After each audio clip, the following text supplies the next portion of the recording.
Dante's Boxing Nation, what's going on, guys? So some interesting developments when it comes to negotiations between Teofimo Lopez and George Kambosos. I've been telling you guys since day one that Teofimo Lopez, he's going to fight Kambosos next. But now, I mean, we've been hearing leading up the last couple of days, we've been hearing Lopez hint that negotiations are not going as smooth as he wanted them to go. A couple days ago, we heard Lopez say if they want the king in Australia, then they got to show me the money. And around that same time, he did an interview where he said, you know, if things don't work out with negotiations for the Kambosos fight, then I want Devin Haney next.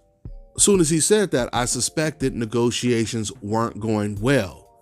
Once again, this was a couple of days ago, and it turns out my suspicions were confirmed when I heard what Teofimo Lopez said today. Check it out, guys.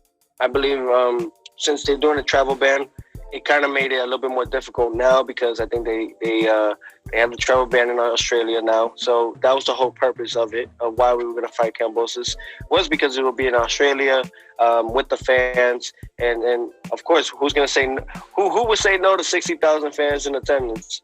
No one. So that was the whole goal for it. Now that the fact that due to COVID and everything, you know, they have the travel ban, that kind of takes everything out the equation where we might face Devin Haney next. Okay, so you guys heard what Teo just said right there, which actually makes sense. He said the only reason we were going out there was because we could possibly get 60,000 fans in the arena. But now because of the COVID situation has exacerbated and there's a travel ban, Teo feels that he won't be able to make the money that he was expecting to make in Australia now, talking about fighting Devin Haney instead for a couple reasons. For one, because that's the fight that everyone wants. They want him to either fight Tank Davis or Devin Haney, because we know Ryan Garcia and Tank Davis, they're most likely going to fight next. And this is somewhat of a tournament that's brewing, the Fab Four. So it makes sense for him to enter the tournament. That's probably the main reason why he would fight Devin Haney. But the other reason is Teo probably feels he can make more money fighting Devin Haney if once again they have the whole COVID pandemic travel ban going on when it comes to Australia. And let me just clarify what I just said right there, because I'm wrapping everything up in one bag. Okay, if there's a travel ban, that means that Lopez won't even be able to go to Australia and fight. But let's just say they make an exception for whatever reason, just for Lopez to go over there so that he can fight George Kambosos. Guess what?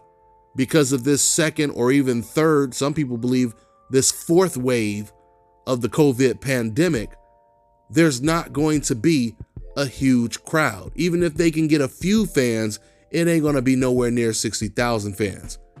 And that is once again the reason why I believe Teo is feeling then financially it makes no sense, especially when the boxing world really wants him to enter this tournament. But the great news for Kambosos is regardless if Teo takes the fight now or takes it later, he's obligated to take that fight. So George doesn't lose anything other than possibly being the first person to beat Teofimo. But if Teo does decide to fight Devin Haney instead, then that just means that George has the opportunity to beat the man, which is equivalent. Now, to me, it's starting to sound like Teofimo Lopez is serious about taking the Devin Haney fight, because he's no longer talking about waiting 3 to 5 years. And that's simply because of the fact that everyone else in the Fab Four are not waiting 3 to 5 years. They're fighting each other now, or willing to fight each other now. So because of Teofimo's pride, I truly feel he doesn't want to be the odd man left out. So I'm going to say this right now. I really hope Teofimo doesn't make me look like a fool, like Gary Russell Jr. made me look like a fool. Because I really believe Gary, when he was calling out Crawford and everybody at 135, I really believed him until Devin Haney completely called his bluff. Hopefully, Teofimo doesn't do that to the boxing fans when it comes to this situation right here, because Devin is different than a lot of these fighters. You call his name, he's gonna be on you like a collections agency. And if you don't believe me, ask Gary Russell. Now, something else Teofimo said that I thought was pretty interesting is he said, as long as Devin Haney takes $2 to $3 million, even though I know he's gonna want more, but as long as he knows, he was basically saying, as long as Devin knows that I'm the A side, as long as he takes $2 to $3 million, the fight can happen. I mean, it's a pretty bold thing to say, especially on camera, especially considering the fact it's public record that Devin Haney made more money against Gamboa than Lopez made against Lomachenko. And before that fight, Devin made $1 million when he fought Santiago, and Lopez only made $400,000 when he fought Richard Comey. So regardless of all of the numbers, I truly believe this is a good start. I truly believe there's a very, very good chance that this fight is going to come to fruition. I think Teo understands if he's not going to fight George Kambosos next, there's no other opponent he could face that he could justify facing if he's not going to fight Devin Haney.